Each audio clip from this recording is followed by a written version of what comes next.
আল্লাহ তুমি তাদের একজনকেও বাকি রেখো না, তুমি সবগুলোকে আল্লাহ তুমি একটা একটা করে হত্যা করো। পরবর্তীতে আসলে কিন্তু হয়েছেও তাই, বিভিন্ন সময় এরকম কনফ্লিক্ট হয়েছে। তো তবে কিছু মানুষকে আল্লাহ ইসলাম কবুলের সুযোগ দিয়েছেন শেষ পর্যন্ত হয়তো। এরপরে তিনি দোয়া করছে, এরপরে তিনি একটা কবিতা আবৃত্তি করেছিলেন, এটা আমাদের আজকের আলোচনার শেষ অংশ। ওই অবস্থায় তিনি কবিতা আবৃত্তি করছিলেন। এই কবিতাটা আমরা সবাই যেন মুখস্থ করার চেষ্টা করি। অনেক সিরাতে অনেকভাবে আসছে, আমি আমার মতো করে বলার চেষ্টা করছি। তিনি অনেক 12-14 লাইনের একটা কবিতা আবৃত্তি করেছিলেন। তার শেষের 4টা লাইনে তিনি বলেছিলেন যে ওয়ালাস্তু উবালি হিনা উকতালু মুসলিমান, আমি কোনো পরোয়াই করি না যখন আমাকে মুসলিম হিসেবে শহীদ করা হচ্ছে। ওয়ালাস্তু উবালি হিনা উকতালু মুসলিমান আলা আই জামবিন কানা লিল্লাহি মাসরাই, আমাকে যেদিকেই পাশ ফিরিয়ে হত্যা করা হোক না কেন সেই পাশটা আল্লাহর জন্যই।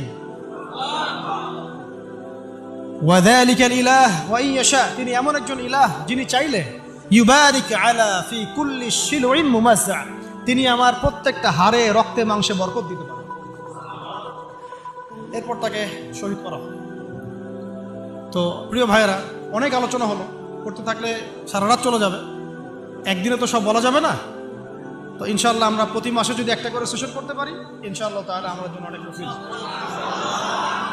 আজকে আমরা যে বিষয়টার দিকে ফোকাস করার চেষ্টা করলাম যে মহাকাব্য রচনা করতে হবে আল্লাহর জন্য। মহাকাব্য শুধু আমরা এবারই প্রথম রচনা করি নাই, আমাদের এই বাপদাদা পূর্বপুরুষ একদম সলফে সালেহিনের যুগ থেকে শুরু করে চিরায়ত এই যে 1400 বছর ইতিহাস, বহু যুদ্ধ হয়েছে, বহু বিপ্লব, বহু সংগ্রাম, বহু গণ অভ্যুত্থান। কিন্তু যে অভ্যুত্থানগুলোর উদ্দেশ্য ছিল শুধু দুনিয়া, সেই অভ্যুত্থানগুলো কখনো দীর্ঘস্থায়ী হয় নাই। যে অভ্যুত্থানগুলোর উদ্দেশ্য ছিল, বিপ্লবগুলোর উদ্দেশ্য ছিল শুধুমাত্র দুনিয়ার স্বার্থ হাসিল করা, সেগুলো পশ্চিমকালেও পরকালে কোনো আজর পাবে না। আর যে বিপ্লব, যে গণ অভ্যুত্থানগুলো শুধুমাত্র আল্লাহকে রাজি খুশি করার জন্যে, আল্লাহর দিনের জন্যে, তার নবীর জন্যে, ইসলাম প্রতিষ্ঠার জন্য কায়েম করা হয়েছে, সংগঠিত হয়েছে, শুধুমাত্র সেগুলোই দুনিয়াতেও সফল হয়েছে, পরকালও সফল হবে ইনশাআল্লাহ।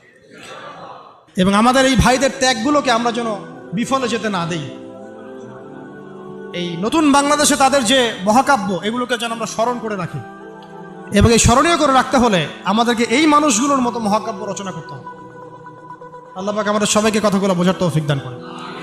তো মাঝখানে একটা কথা বলতে আমি ভুলে গিয়েছিলাম, এখন মনে পড়লো, বলে দেই, নাহলে পরে বলবো।